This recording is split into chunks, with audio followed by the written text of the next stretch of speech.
अस्सलामुअलैकुम, नमस्कार, सत श्री अकाल। आज की हमारी कहानी है 3 मछलियाँ। किसी गांव में एक बहुत बड़ा तालाब हुआ करता था। उस तालाब में कई ढेर सारी मछलियाँ रहती थीं। उन्हीं मछलियों में से 3 मछलियाँ ऐसी थीं जो एक दूसरे से बहुत गहरी दोस्ती रखती थीं। पहली मछली बहुत समझदार थी और बुद्धिमान थी। दूसरी मछली अपना हर काम कल पर छोड़ देती थी और आज को बड़े मज़े से जीती थी। तीसरी मछली हमेशा किस्मत पर ध्यान देती थी और उसे ऐसा लगता था जो होना है वो होकर ही रहेगा। व्यर्थ में हाथ पैर फैलाने से कोई फ़ायदा नहीं है। तीनों मछली दोस्त बहुत मज़े से एक साथ मिलजुल कर रहती थीं।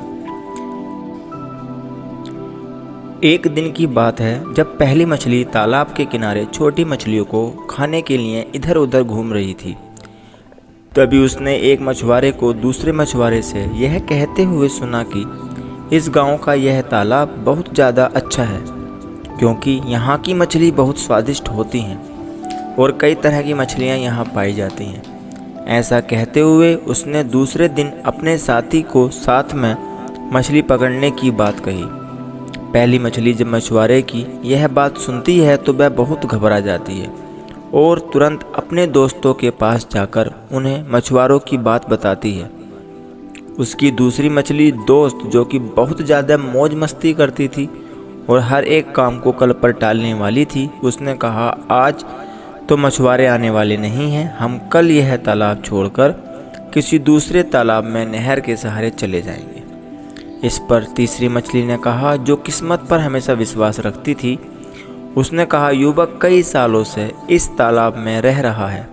कई मछुआरे आते हैं और चले जाते हैं, आज तक ऐसा कुछ नहीं हुआ और यदि होता भी तो जो किस्मत में होगा देखा जाएगा। पहली मछली दोनों की बात सुनकर बहुत घबरा जाती है और वह सोचती है कि यदि वह इन दोनों की बातों में आकर इस तालाब में रुके तो कल मछुआरे आकर अन्य मछलियों के साथ उसे भी पकड़कर ले जाएंगे। अतः उसने तुरंत अकेले ही दूसरे तालाब में जाने के लिए नहर का रास्ता पकड़ा। दूसरा दिन आया और मछुआरे तालाब से इन सभी मछलियों को पकड़कर अपने साथ बाजार में बेचने के लिए चले जाते हैं। इस पर दूसरी और तीसरी मछली अपनी पहली मछली की बात न मानकर बहुत पछताती हैं और अपने किए पर खुद को कोसती हैं, क्योंकि यदि वे अपने दोस्त की बात मानती और बुद्धिमानी के साथ दूसरे तालाब में तुरंत चली जाती तो आज उनकी जान बच जाती।